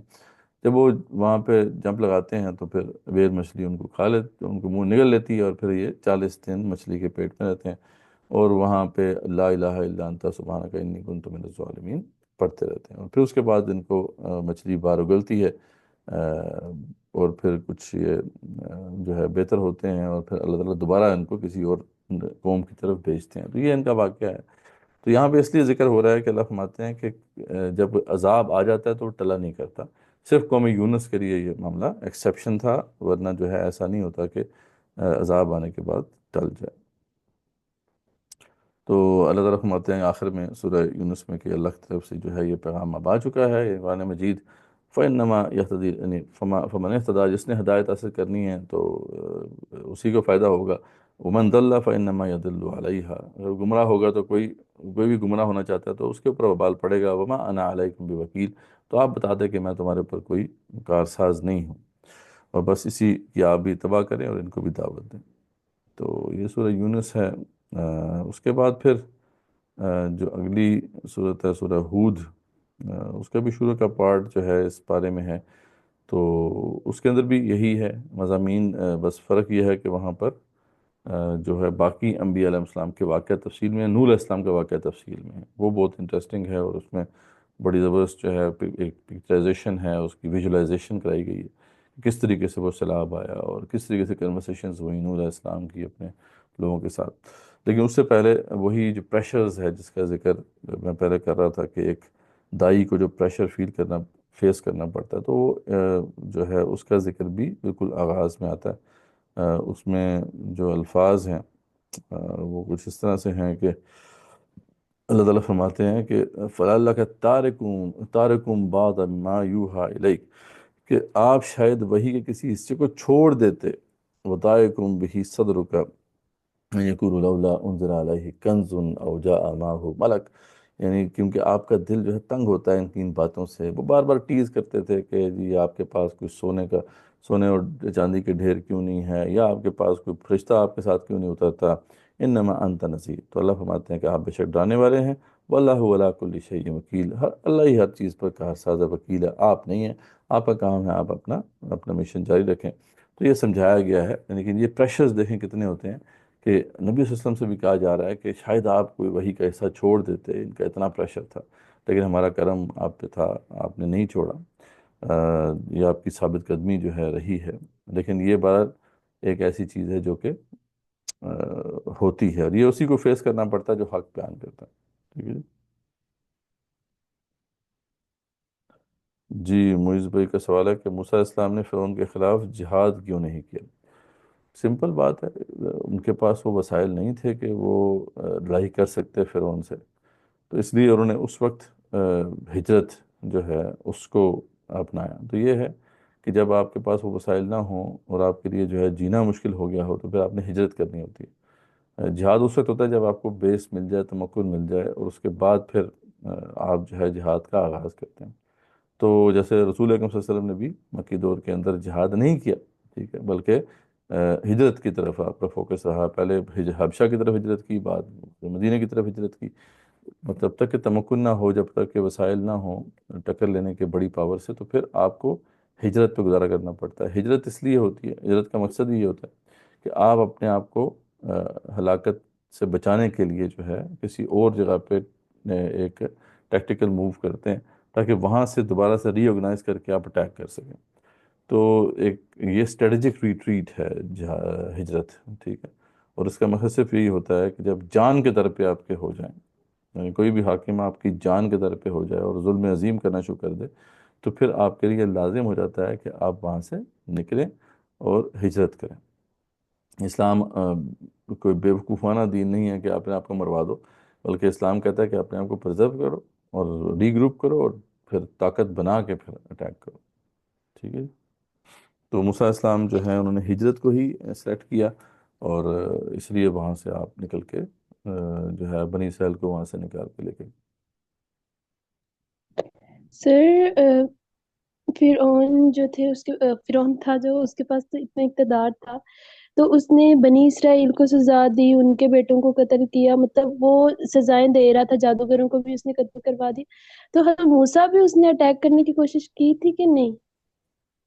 دیکھیں موسیٰ علیہ السلام کو تو پہلے بھی قتل کرانے کی اس نے کوشش کی تھی، جب موسیٰ علیہ السلام نوجوان تھے اور جب ان کے ہاتھوں سے قبطی مارا گیا تھا، اس وقت بھی فرعون نے کوشش کی تھی نا. لیکن یہ ہے کہ وہ جو دربار میں ہی ایک بہت بڑے تھے مومن علیہ فرعون، انہوں نے ان کو پروٹیکٹ کیا تھا. تو پھر ان کو بلکہ آ کے پیغام دیا تھا کہ نکل جاؤ تم یہاں سے. تو اصل میں کیونکہ موسیٰ علیہ السلام کو ہم سمجھے نا کہ موسیٰ علیہ السلام کون تھے. موسیٰ علیہ السلام جو ہیں وہ دربار میں پلے بڑھے ہیں، اور جن کو فرعون جانتا ہے، یہ جو فرعون ہے وہ موسیٰ علیہ السلام بھی ان کو جانتے ہیں. تو موسیٰ علیہ السلام کے اوپر ہاتھ ڈالنا اتنا آسان نہیں تھا، ان کا مقام ایسا تھا. تو اس لیے کوششیں تو اس نے بڑی کی ہوں گی، لیکن یہ ہے کہ وہ کامیاب نہیں ہو سکے. ٹھیک ہے، اس کو بغاوت کا بھی خدشہ تھا اپنے دربار میں. پھر اس کو یہ بھی تھا کہ ان کے ساتھ ایک بڑا جمع غفیر ہے، 4-5 لاکھ بنی اسرائیلی ہیں. تو اس لیے جب اتنا بڑا آپ کا اسٹیچر ہو جائے نا تو پھر اتنا آسان نہیں ہوتا ہاتھ ڈالنا. ٹھیک ہے.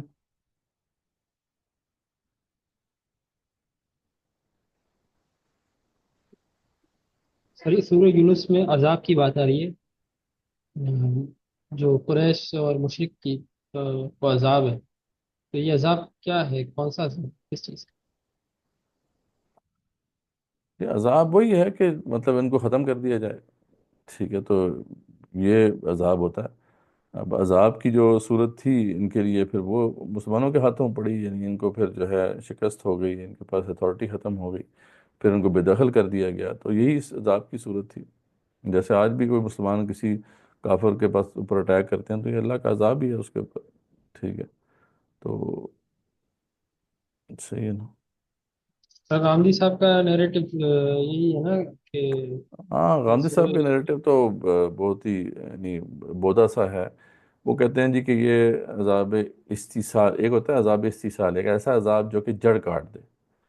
تو وہ یہ کہتے ہیں کہ یہ جو اس وقت جو رسول اکرم صلی اللہ علیہ وسلم نے جہاد کیا تھا وہ عذاب کی شکل تھی، وہ کوئی فرض نہیں تھا.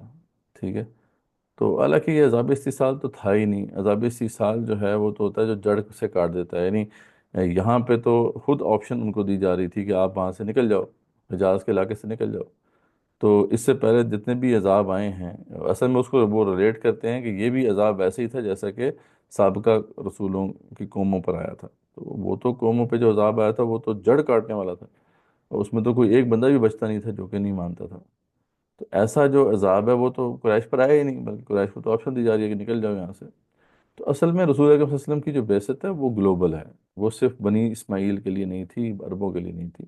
اس لیے اب جو عذاب استیصال آئے گا وہ گلوبل ہی آئے گا، اور وہ قیامت ہے.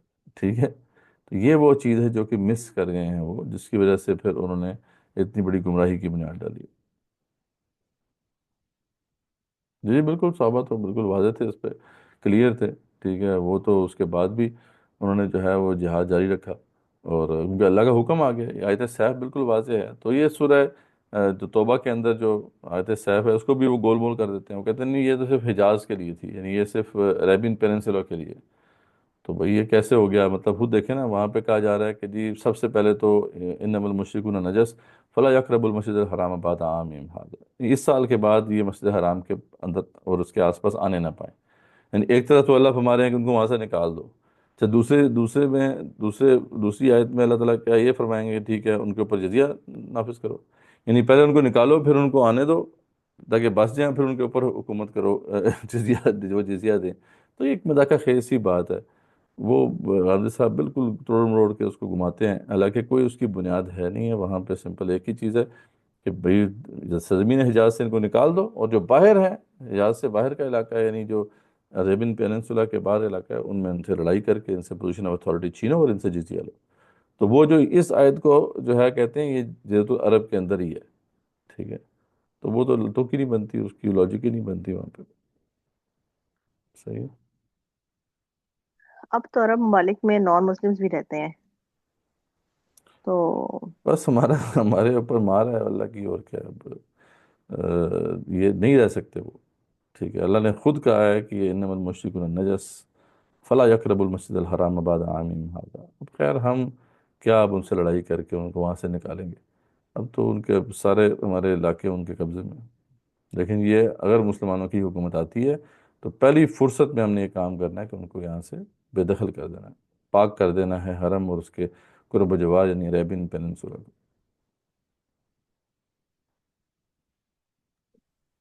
سر وہ کے حدود کیا ہے؟ جو آج کے زمانے کی کیا حدود ہے جس میں وہ مشرکین کو رہنے سے منع کیا گیا؟ عربین پیننسولا، جزیرۃ العرب، یہ سارا گلف اس میں آ جاتا ہے، نیچے عمان یمن تک کا علاقہ اس میں آ جاتا ہے. ٹھیک ہے، تو چلیے جی یہاں تک ہی کرتے ہیں، ہمارا تقریباً جو ہے پارہ تو کور ہو گیا ہے۔ آگے نور علیہ السلام کا تفصیلی واقعہ ہے، اور پھر باقی انبیاء علیہ السلام کے واقعات ہیں، ان میں تو ہم نے پہلے بھی پڑھا ہوا ہے سارا، کہ کس کس طریقے سے جو ہے وہ ان پہ عذاب آئے، وہ ہم نے بڑی تفصیل سے دیکھ لیا تھا۔ بس اس میں یہ ہے کہ یہاں پہ جو کنورسیشنز آئی ہیں وہ بالکل آخری کنورسیشنز ہیں جو رسولوں کی اپنی قوموں کے ساتھ ہوئیں۔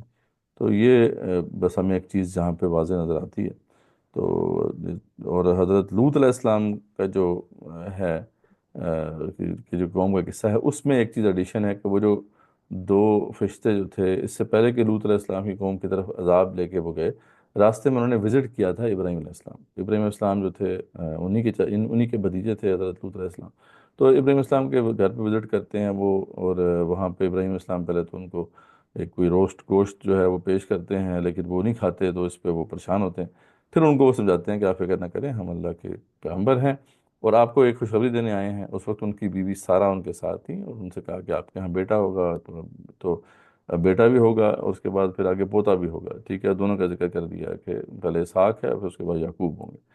تو اس پہ جو ہے وہ حیران ہوتی ہیں کہ میں تو بانجھ ہوں اور ابراہیم بوڑھے ہو چکے ہیں۔ تو اس پہ انہوں نے کہا فکر نہ کریں، ایسا ہی ہوگا، اللہ نے حکم دے دیا ہے اور ہم اب جا رہے ہیں ادھر لوط کی طرف۔ تو اس پہ ابراہیم علیہ السلام سے جھگڑتے ہیں کہ بھئی لوط میرا بھتیجا ہے، اس کا کیا بنے گا، اس کی بیٹیاں ہیں اور لوگ ہیں۔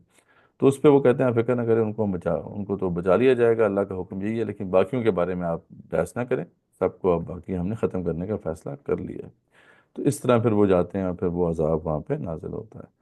باقی قوم شعیب کا بھی واقعہ اسی طریقے سے ہے۔ قوم فرعون کا واقعہ یہاں پہ بڑا مختصر آیا ہے، اور پھر جو ہے اس کے اندر جو ہے یہ حکمت بیان کی گئی ہے کہ یہ قصے ہم کیوں سنا رہے ہیں، وہ نحن نقص علیک من انباء الرسل ما نثبت به فؤادک، اس کا مقصد صرف یہی ہے کہ آپ کا دل جم جائے۔ وہ ہم نے اس پہ پہلے تفصیلی بات کی تھی، تو یہ ہم نے تقریباً کور کر لیا ہے۔ اور کوئی کویشچن ہے تو آپ پوچھ لیں، ورنہ کنکلوڈ کرتے ہیں۔ سر اس پہ وہ آیت کون سی ہے، وہ عربین پیننسولا کے اوپر؟ سورہ توبہ کی آیت نمبر کیا بنتی ہے جی؟ 24-25 وہ ہے نا، یا یا ایھا الذین آمنوا انما المشرکون نجس فلا یقربوا المسجد الحرام بعد عامهم هذا، ٹھیک ہے، تو یہ وہ آیت ہے۔ اس کے بعد پھر آیت سیف آتی ہے، قاتل الذین لا یؤمنون باللہ ولا بالیوم الآخر ولا یحرمون ما حرم اللہ ورسولہ ولا یدینون دین الحق من الذین اوتوا الکتاب حتی یعطوا الجزیۃ عن ید وہم صاغرون۔ تو یہ دو آیتیں، یہ ہمارے سیلیبریٹی دائز نہیں بتا سکتے، یہ بتائیں گے تو وہ پھر سیلیبریٹی سٹیٹس ختم ہو جائے گا۔ لیکن یہ کتمان حق ہے، اگر اس کو کوئی چھپاتا ہے تو پھر وہ قرآن نہیں بیان کر رہا، وہ اپنی مرضی سے کوئی دین پیش کر رہا ہے، سب سے بڑا مجرم تو پھر وہی ہے، ٹھیک ہے۔ سر یہ جو ہے کہ فلا یقربوا المسجد الحرام، تو مطلب یہ اس کی تشریح یہی ہے کہ عربین پیننسولا یہ کہاں سے جی آپ کھول کے پڑھ لیں، ابن کثیر پڑھ لیں، آپ تفسیر عثمانی پڑھ لیں، سارا آپ کو پتہ چل جائے گا اچھا کہ یک المسجد الحرام کا مطلب یہ ہے مسجد حرام اور اس کا قرب و جوار، اور یہ پورا عربین پیننسولا بنتا ہے۔ آپ صلی اللہ علیہ وسلم نے باقاعدہ جو ہے صحیح صحیح ہے، ان کی روایات میں ہے کہ آپ نے فرمایا تھا کہ میں جزیرۃ العرب کو جزیرۃ العرب سے کفار کو پاک کر دوں گا، اور یہ پھر آپ نے کچھ اپنی زندگی میں ہی کفار کو وہاں سے نکال دیا، بعد میں عمر بن الخطاب نے اس کو کمپلیٹ کر دیا اور وہاں سے سب کو بے دخل کر دیا۔ تو یہ تو اس پہ تو صحیح حدیث موجود ہے، اور تمام مفسرین نے یہی بات کی ہے، ٹھیک ہے۔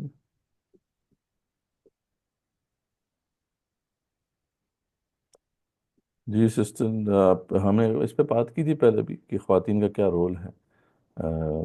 دوبارہ یہی میں بتاتا ہوں کہ ان کا اپنا سرکل آف ایکشن ہے، اس میں ان کا بہت بڑا رول ہے، اسپیشلی اپنے محرم رشتہ داروں کو انہوں نے یہی کانسیپٹ سمجھانا ہے، اپنے آگے اگر شادی ہو گئی ہے آگے اولادوں کو یہ سمجھانا ہے، پھر خود بھی رول ادا کرنا ہے۔ اب تو بہت سے ایسے کام ہیں جو بیک اینڈ پہ عورتیں کر سکتی ہیں۔ عورتوں کو بس یہ ہے کہ وہ مطلب میدان جنگ میں نہیں اتریں گی، لیکن یعنی وہ بیٹل فیلڈ میں نہیں اتریں گی، لیکن یہ ہے کہ وار کا تو حصہ ہے وہ، تو بھرپور طریقے سے انہوں نے جو ہے اس میں ساتھ دینا ہے نا۔ آج کل تو بہت سے ایسے کام ہیں جو خواتین کر سکتی ہیں، ریسرچ ورک کر سکتی ہیں، میڈیا کے بہت سے جو ہے نا فنکشنز ہیں جو وہ ادا کر سکتی ہیں، یعنی بہت سا کام ہے جو کہ وہ بیک اینڈ پہ رہتے ہوئے کر سکتی ہیں، اور ان کو وہ کرنا ہوگا ڈیفینیٹلی۔ امت کا 50% تقریباً عورتیں ہیں، تو سب کو جو ہے کنٹریبیوٹ کرنا ہوگا، تبھی ہم یہ کچھ اچیو کر پائیں گے۔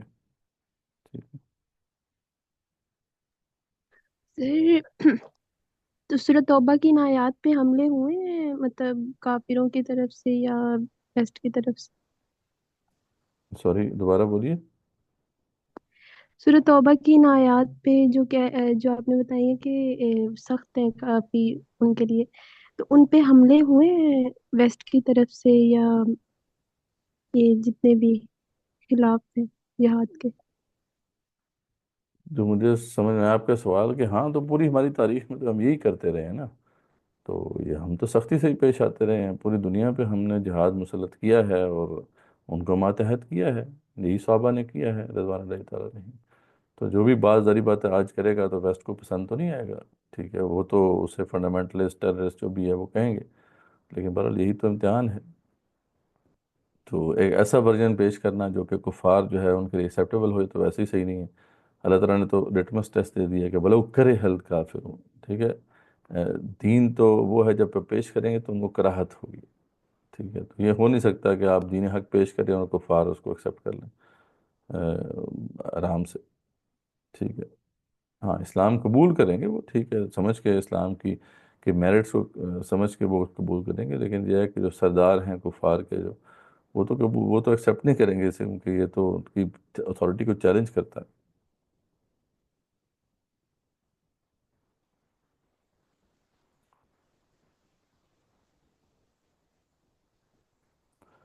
تو بہت سا یعنی جو کام ہے جو خواتین کر سکتی ہیں، پھر مطلب جیسے اب یہ بھی وار کا حصہ ہے کہ یار ہمیں ملٹی ملین ڈالر بزنس کھڑے کرنے ہیں، خواتین بھی کر سکتی ہیں، آج کل تو خواتین کے پاس بہت سے مواقع ہیں، بزنسز کھڑے کریں اور اس میں سے جو انکم آئے، اچھا یہ بزنسز جو کھڑے کرنے ہیں اس سے جو پیسہ آئے گا وہ اپنی ذات پہ نہیں لگانا مطلب ذات کے لیے ضرورت کی چیز ہوگی، باقی سب جو ہے وہ اللہ کے دین کے لیے جو ہے وہ سب ہو، جیسے عثمان غنی اور عبد الرحمن بن عوف کا معاملہ تھا۔ تو بہت سے یعنی آج کل طریقہ کار ہیں جس میں کنٹریبیوٹ کر سکتی ہیں خواتین، اور دے ہیو ٹو کنٹریبیوٹ، تبھی یہ کام جو ہے وہ آگے بڑھے گا۔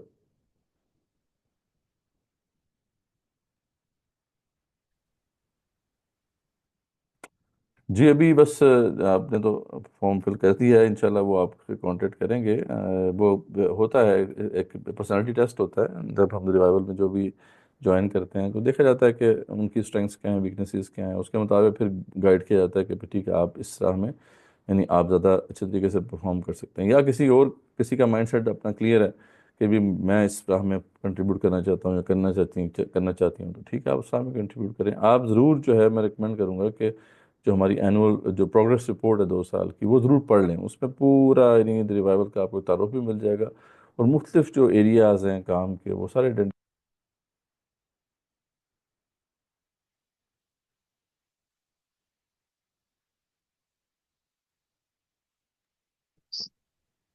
سر آپ میوٹ تو نہیں ہوئے؟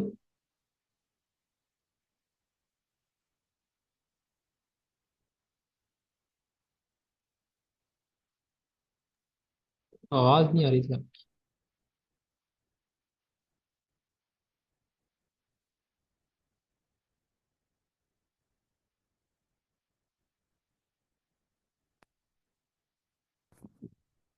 مائک کی بیٹری ختم ہو گئی۔ جی کہاں تک بات آئی تھی سمجھ؟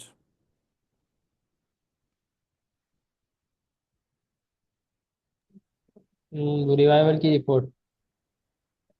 جی جی، رپورٹ پروگرس رپورٹ ضرور آپ پڑھیں، شاید آپ اگر ہمارے اس پہ جائیں گے ریوائول اسٹوڈیوز پہ تو اس میں بھی وہ ویڈیو آئی ہوئی ہے، اس میں وہ لنک ہے، ورنہ سعد بھائی جو ہیں وہ شیئر کر دیں گے، وہ ضرور جو ہے آپ پڑھیں، اس میں آپ کافی ایک تو پورا تعارف بھی ہو جائے گا، اور جو ایریاز آئیڈینٹیفائی ہم نے کیے ہیں اس میں آپ دیکھ سکتے ہیں کہاں کہاں پہ آپ کنٹریبیوٹ کر سکتے ہیں یا کر سکتی ہیں، اس کو ضرور دیکھیں، اور پھر ظاہر بات ہے اگر نہیں سمجھ میں آ رہا تو پھر آگے ہم پرسنالٹی ٹیسٹ کریں گے، اس میں پھر چیزیں کلیئر ہو جائیں گی کہ اسٹرینگس ویکنیسز کیا ہیں، پھر گائیڈ کر سکتے ہیں کہ بھی اس راہ میں آپ کو جانا ہے آگے۔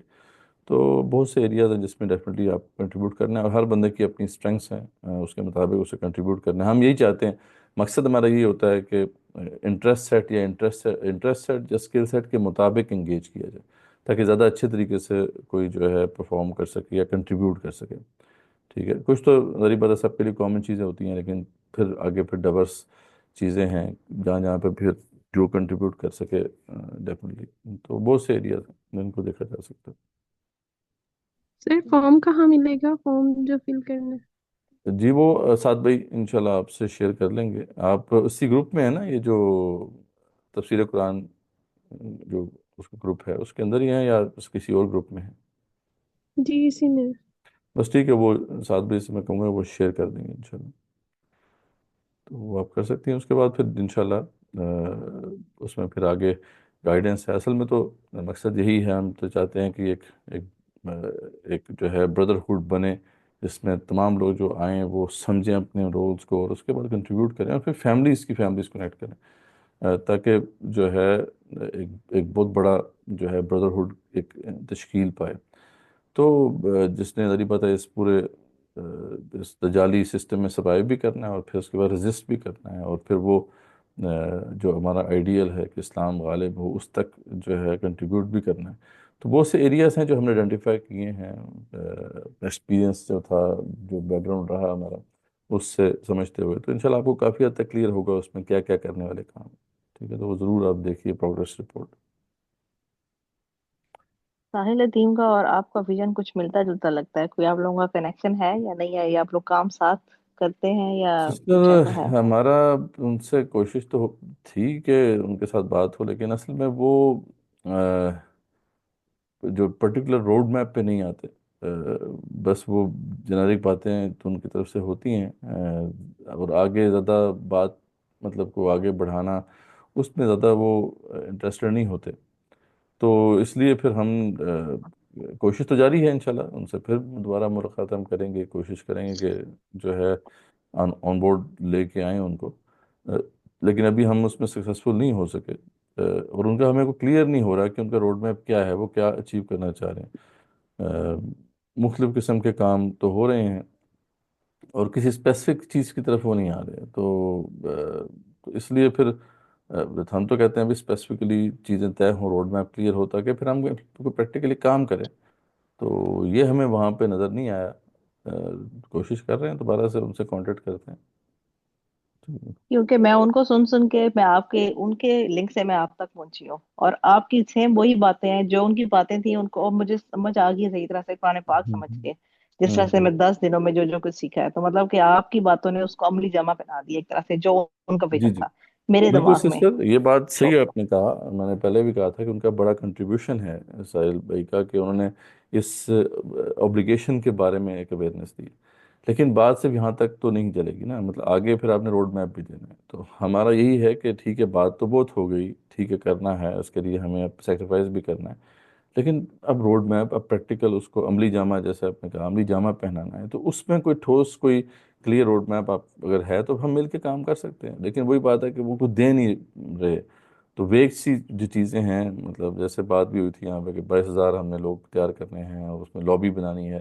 تو اس طرح کی چیزیں ہیں جو ویگ سی ہیں، اس میں تو ہم کوئی کام نہیں کر سکتے مل کے. اگر چیز طے ہو جائے کلیئر کہ یار یہ ٹارگیٹس ہیں، یہ اس کے اسٹیپس ہیں، تو پھر ہم مل کے کام کر سکتے ہیں. اور ہمارا تو ماڈل ہے ہی ہے کہ ہم سب سے مل کے، سب کے ساتھ مل کے کام کرتے ہیں. اگر آپ پروگریس رپورٹ پڑھیں گے تو جو کچھ بھی ہم نے ابھی تک اچیو کیا ہے، ہم نے مل کے کام کیا ہے. ٹرانسجنڈر ایکٹ کے خلاف ہماری اسٹرگل جو تھی وہ سب کے ساتھ مل کے ہم نے کیا.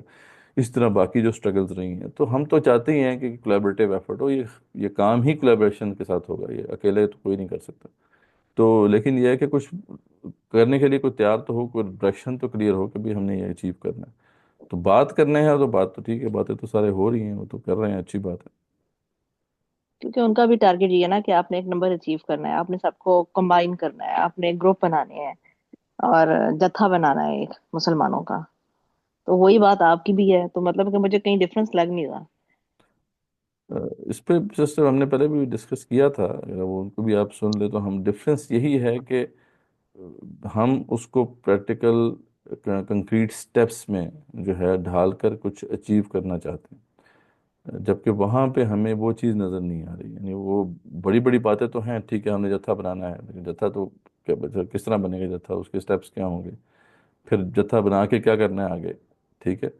تو آپ کو کامن چیزیں ملیں گی بٹس اینڈ پیسز میں، ہیئر اینڈ دیئر جو ہے وہ چیزیں وہاں پہ بھی ملیں گی، لیکن یہ ہے کہ اصل بات یہ ہے کہ اس کا پورا اسٹیپ بائی اسٹیپ پروسیس کیا ہے. جیسے آپ نے جب لاہور جانا ہے تو آپ اس کے لیے اسٹیپ بائی اسٹیپ پروسیس کیا ہے. پہلے جناب گاڑی بک کریں گی، پھر آپ اس کے اندر گاڑی میں بیٹھیں گی ٹائم پر، پھر اس کے بعد سفر کریں گی، پھر وہاں پہنچیں گی. ٹھیک ہے. اگر صرف یہ بات کریں گے ہمیں لاہور جانا ہے، لاہور جانا ہے، لاہور جانا ہے، لاہور جانا ضروری ہے، آگے بتانا نہیں ہے کہ بھی وہاں پہ پہنچنا کیسے ہے، تو یہ ہے فرق. تو ہوپ فلی اس ایگزامپل سے سمجھ میں آ جائے گا.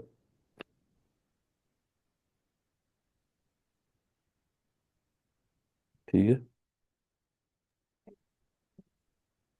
سر چلیں. مجھے روڈ میپ وہ تو نہیں سمجھ تو نہیں آیا، لیکن مجھے ایک چیز نظر آئی کہ وہ جو ارباب حمل و عقد کا جو کانسیپٹ ہے، شاید اس کو ساحل الدین نے بہت اچھا ایکسپلین کر دیا. وہ جو لابی والی بات ہے، کیونکہ وہ نیچرلی اسی طرح ہوتا ہے کہ ہر گورنمنٹ بادشاہ کے پیچھے ایک لابی ہوتی ہے، اس کو کوئی تو سپورٹ ہوتی ہے نا، کیونکہ وہ ایک بادشاہ اگر وہ اکیلے ہی ساری چیزیں چلا رہا ہے، ایک بندوق کی مارے وہ مر جاتا ہے، ظاہر ہے سپورٹ تو ہوتی ہے نا اس ہاں نہیں میں. ٹھیک ہے، میں نے آپ سے ایگری کیا تھا، میں نے کہا تھا کہ یہ ہماری بھی اسٹریٹجی کا ایسا ہے کہ لابی، لیکن اب کیسے؟ The question is how. میں نے بلکہ وہ ساتھ بھائی کہا تھا شیئر بھی کر دیں یار، چیٹ جی پی ٹی سے پوچھ لیں آپ. ٹھیک ہے. چیٹ جی پی ٹی کہیں یار how to create a strong Muslim lobby in U S on the same lines as Jewish lobby, مجھے یہ آپ سرچ کریں، وہ آپ کو وہ اسٹیپس بتا دے گا. تو یار مطلب اب اسٹیپس تو طے کریں نا، اس کے بعد پھر ان اسٹیپس پہ چلنا شروع کریں.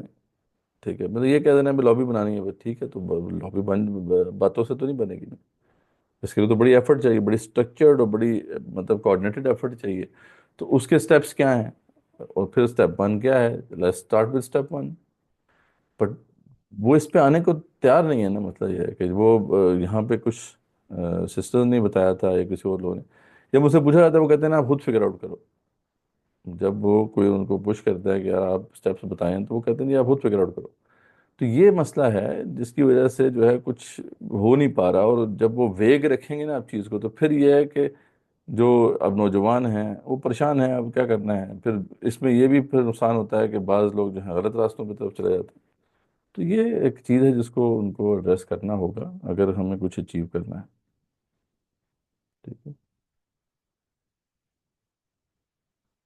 یہ سسٹم ان کا تو بڑا لے مین سی انڈرسٹینڈنگ ہے کہ بس ہم نے جو ہے وہ کچھ پیپل آف پاور کو جو ہے ہم نے کنونس کر لینا ہے، وہ کنونس ہو جائیں گے تو وہ نصرت دے دیں گے، نصرت دے دیں گے تو خلافت قائم ہو جائے گی. اب یہ پتہ نہیں کس دنیا کی بات وہ کر رہے ہیں. یعنی دنیا بہت جو ہے کمپلیکیٹڈ ہے. اتنا سپرفیشل تو اتنے سپرفیشلی تو کام نہیں ہوتا یہ. تو یہ انفارچونیٹ معاملہ ہے کہ وہ اسی پہ اڑے ہوئے ہیں. وہ کہتے ہیں نہیں نہیں، جو پیپل آف پاور ہے ان سے ہم نے ان کو کنونس کرنا ہے کہ وہ خلافت قائم کرو. جب وہ کنونس ہو جائیں گے تو خلافت قائم کر کے وہ ہمیں دے دیں گے. تو پتہ نہیں یہ کس دنیا میں ایسا ہوتا ہے. تو یہ ایک انفارچونیٹ معاملہ ہے کہ اس سے آگے وہ سوچنے کو تیار ہیں. وہ کہتے ہیں یہی راستہ، اور کوئی راستہ ہے ہی نہیں. حالانکہ راستے تو بہت سارے ہیں اور ہمیں ڈفرینٹ ایریاز کو ایڈریس کرنا ہے. سارے جو کام ہے وہ ہمارے کام ہیں. You can't leave any stone unturned. تبھی اچیو کریں گے جو ہم اچیو کریں گے. ایک چیز پہ سوچتے رہنا اور اس سے کچھ نکلنا بھی نہ، بس تو یہ ہے انفارچونیٹ معاملہ. کیونکہ آج کل جو لوگوں کا مائنڈ سیٹ ہے اس میں مجھے نہیں لگتا کہ ایک دم سے کوئی چینج آ سکتا ہے. ان کا جیسے پلان ہے 100 ایئرس کا، وہ کہتے ہیں نسل در نسل تیار کرنی ہے. اور یہ بات مجھے سمجھ میں اس طرح سے آتی ہے کہ اگر آج میں اپنے بچوں کو اس قابل بناؤں گی تو وہ ہو سکتا ہے کل کو چینج لے کے آئیں گے. اب مائنڈ سیٹ چینج کرنے کی بات ہے نا. ہمارے معاشرے میں جو مائنڈ سیٹ بن گیا ہے، ہر بندے کو بس بیٹھ کے مطلب چاہیے، تو اس لیے کوئی ایفرٹ کرنے کو تیار نہیں ہے، اور بس ہاں. جیسے ابھی جو سسٹر جس آپ یہ ہے اس سے آپ نے چل جاتے ہیں. ابھی ایک لفظ استعمال کیا آپ نے کہ نسل در نسل. ٹھیک ہے. اچھا، یہ ایک بڑی ویگ سی بات ہے کہ یار نسل در نسل 100 سال کا پلان ہے. اچھا چلیں، اب اس کی کنکریٹ سٹیپس کیا ہیں؟ نسل آپ نے تیار کرنی تھی، وہ کیسے تیار ہوگی نسل؟ کوئی اس کے کوئی سٹرکچر ہے؟ اچھا ابھی نسل جو تیار ہو جائے گی پھر وہ اگلی خود نسل میں بخود یہ لیگیسی کیسے لے کے جائے گی؟ اس کا کوئی پروسیس ہے؟ ایکچولی بچوں کا آئی کیو جو ڈراپ کیا ہوا ہے ہم لوگوں نے، جی مطلب جی ماؤں نے، جیسے وہ ایکسپلین کرتے ہیں، تو یہ چیز سمجھ میں آتی ہے کہ واقعی میں اس میں تو کوئی شک نہیں. جیسے اسکول سسٹم ہے اس نے بچوں کو خراب کیا ہوا ہے. وہ بالکل کوزے مان بند لیا. ہوئے ہیں. مان لیتے ہیں اسکول سسٹم نے آئی کیو خراب کر دیا، ڈن ہو گیا. تو اچھا اسکول اب سسٹم سے آئی کیو، پہلے مدرس نہیں، کیونکہ مدرس خود ان ایجوکیٹڈ ہیں. ٹھیک، مدرس ان ایجوکیٹڈ ہیں، یہ بھی مسئلہ کلیئر ہو گیا. اچھا اب ہمیں اب بتائیں نا کہ آئی کیو کو بڑا کیسے کرنا ہے اور آئی کیو کو پرزرو کیسے کرنا ہے، اس کا کیا پروگرام ہے؟ وہ تو ان کے اپنے اسکولس ہیں، وہاں پہ وہ بچوں کو ٹرین کر رہے ہیں. اب وہ میں تو اپنے وہاں پہ افورڈ نہیں کر کہاں پہ سکتی، اس لیے میں نے وہاں ڈالا نہیں ہے. کہاں پہ اسکول ہیں ان کے؟ سر سورس میں اس کوڈ میں کے نام سے.